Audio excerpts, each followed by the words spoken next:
ke-12, berdoa untukmu.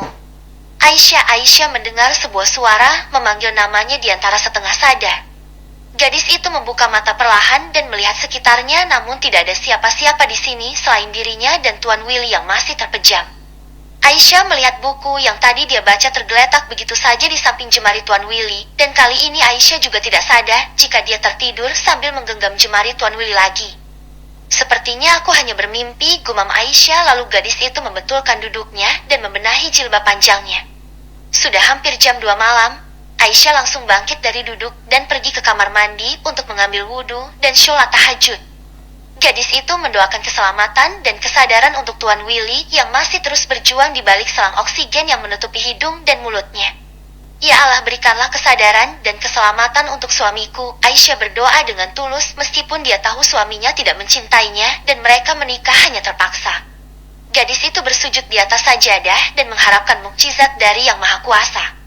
Setelah sholat tahajud, Aisyah pun mengambil Al-Quran kecil yang biasa dia baca dan mulai melantunkan ayat suci Al-Quran di telinga Tuan Willy. Sampai Aisyah berhenti mengaji, Tuan Willy tidak menunjukkan respon apapun kecuali layar monitornya yang terus bergerak. Aisyah menyudahi mengajinya lalu mencium punggung tangan Tuan Willy dengan penuh taksim, dan kemudian gadis itu tersenyum lalu mengusap lembut wajah Tuan Willy. Tuan, besok bolehkah aku izin sebentar? Aku ingin melihat Babah. Aku khawatir akan kondisi kesehatannya, ucap Aisyah dengan mata berkaca-kaca. Meskipun Willy tidak bisa mendengar apa yang Aisyah katakan, namun Aisyah tetap tersenyum dan mengucapkan terima kasih kepada pria tampan di hadapannya. Terima kasih Tuan, kau memang baik, ucap Aisyah. Tiba-tiba saja Aisyah teringat pada kakek Kevin. Kasihan kakek Kevin, dia tidak tahu keadaanmu Tuan. Bangunlah, Aisyah berkata sambil menggenggam tangan Tuan Willy mencoba untuk mentransfer energi pada Tuan Willy. Semua orang mengkhawatirkanmu Tuan. Apa kamu tidak lelah memejamkan mata terus? Kasihan matamu. Sekarang matamu seperti mata panda. Aisyah menggoda Tuan Willy sambil mendesah dan tertawa kecil. Apa kamu tidak lelah diam terus? Lihatlah di sampingmu ada siapa? Ada cewek gila si penjual mie ayam. Aisyah bertanya sendiri dan menjawab sendiri sembari tersenyum dan berharap Tuan Willy bangun dan menatapnya dengan tajam seperti waktu itu. Ish, kamu tidak bangun juga Tuan? Harus dengan apa aku membangunkannya? Aisyah bergumam sendiri mencoba berpikir, namun pikirannya mentok, dan gadis itu pun tersenyum nakal lalu mencubit pipi Tuan Willy karena gemas. Mumpung kamu masih tertidur, aku akan membalas dendam, seru Aisyah sambil tertawa. Lama dia bermain-main dengan Tuan Willy yang masih terpejam. Andai Tuan Willy mendengarkan dan merasakan, pasti pria ini akan berkata, awas kamu gadis nakal. Tunggu aku bangun, Aisyah berkata sembari tertawa sendiri. Esok paginya ada dokter dan perawat yang masuk ke dalam ruangan Tuan Willy. Sang dokter memeriksa keadaan Tuan Willy dengan seksama. Setelah selesai memeriksa keadaan Tuan Willy, dokter pun menjelaskan kepada Aisyah tentang kondisi Tuan Willy saat ini yang keadaannya masih koma setelah hampir 1 minggu dan belum ada perubahan apapun. Aisyah mendengarkan setiap penjelasan dari sang dokter dan berusaha mencernanya. Nona Aisyah, keadaan Tuan Willy masih sama. Sepertinya ini akan sangat lama, tukar sang dokter sambil menatap Aisyah. Maksudnya bagaimana dokter? Aisyah terlihat bingung. Cukup lama maksudnya bagaimana? Aisyah bertanya lagi. Di dalam otak Tuan Willy terdapat cedera yang sangat serius dan terjadi pendarahan sehingga membuat ketidakmampuan berinteraksi dengan lingkungan meskipun dalam keadaan sadar, ujar sang dokter. Jadi kapan bisa sadar dokter? Tanya Aisyah. Apakah orang koma akan sangat lama untuk sadar? Kami tidak dapat memprediksi kapan Tuan Willy akan sadar. Yang terpenting dia dapat bernafas meski dengan bantuan oksigen, jawab sang dokter.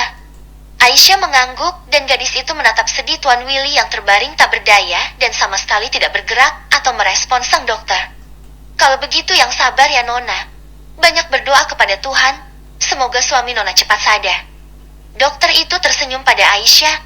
Dengan sangat menyesal dia mengatakan keadaan yang sebenarnya bahwa Tuan Willy mungkin akan lama dengan komanya. 2 orang perawat mengikuti sang dokter dan meninggalkan ruang perawatan. Tinggallah Aisyah dan Tuan Willy saja. Jangan khawatir Tuan, kamu pasti akan sadar, Aisyah berbisik di telinga Tuan Willy. Baiklah, apa kamu ingin mandi? Aisyah tersenyum dan bersiap untuk membersihkan tubuh Tuan Willy. Aisyah sudah terbiasa melihat dada bidang milik Tuan Willy. Meskipun dia sedikit malu, Aisyah tidak bisa membayangkan bagaimana jika nanti kalau Tuan Willy bangun dan tahu semua apa yang dia lakukan. Aisyah pasti akan sangat malu. Semoga dia tidak mengingat apa-apa, gumam Aisyah sambil menatap wajah Tuan Willy. Setelah selesai membersihkan tubuh Tuan Willy dan mengganti pakaiannya, Aisyah segera merapikan semuanya. "Tuan, aku permisi dulu, nanti aku akan kembali secepatnya," ujar Aisyah lalu mencium tangan suaminya yang koma. Aisyah keluar dari ruang perawatan dan berjalan keluar dari rumah sakit lalu naik ke sebuah taksi yang sudah menunggunya di depan rumah sakit. "Jalan Pak," perintah Aisyah. Taksi itu membawa Aisyah ke alamat yang dituju, namun sepertinya tidak ada orang di rumahnya. Aisyah panggil seorang perempuan. Aisyah menoleh. Bu Muti lihat Baba Acung." Aisyah bertanya pada tetangganya itu. "Iya Aisyah, Baba Acung sedang dirawat di rumah sakit," ujar Bu Muti. "Ya Allah, Baba." Aisyah langsung menangis. "Di mana Bu Muti? Bisa antarkan saya?" pinta Aisyah pada Bu Muti tetangganya. "Iya Aisyah, sebentar ya." Bu Muti permisi pulang dulu ke rumahnya dan mengunci pintu. "Ayo Aisyah, kita ke rumah sakit." "Kamu kemana saja Aisyah, tidak pulang-pulang? Apa suamimu tidak mengizinkanmu pulang?" tanya Bu Muti. Aisyah menggeleng, namun dia tidak ingin bercerita apapun tentang Tuan Willy. Aisyah dan Bu Muti tiba di rumah sakit di tempat di mana Ko Acung dirawat. Baba, Aisyah menangis melihat Ko Acung terbaring tak berdaya. "Keluarga Bapak Acung," panggil seorang perawat. "Iya saya." Aisyah langsung berdiri. "Sirosis hati yang diderita Bapak Acung sudah cukup parah. Dokter akan memberikan tindakan untuk pasien. Silakan baca dan isi surat pernyataannya," ujar sang perawat sambil menyodorkan kertas pada Aisyah. Baba, Aisyah menangis. Gadis itu mengisi surat pernyataan dan kemudian menemui Ko Acung di ruang rawat. "Baba, bertahanlah." Aisyah mencium tangan Ko Acung. "Aisyah, jangan menangis. Baba tidak apa-apa." Ko Acung mengusap air mata Aisyah. Ko Acung tersenyum karena dia tidak takut lagi untuk melepaskan Aisyah sendiri. Aisyah sekarang sudah menikah dan mereka sudah memiliki cukup uang. Namun Ko Acung tidak tahu jika menantunya sedang berada di rumah sakit karena kecelakaan. Bersambung.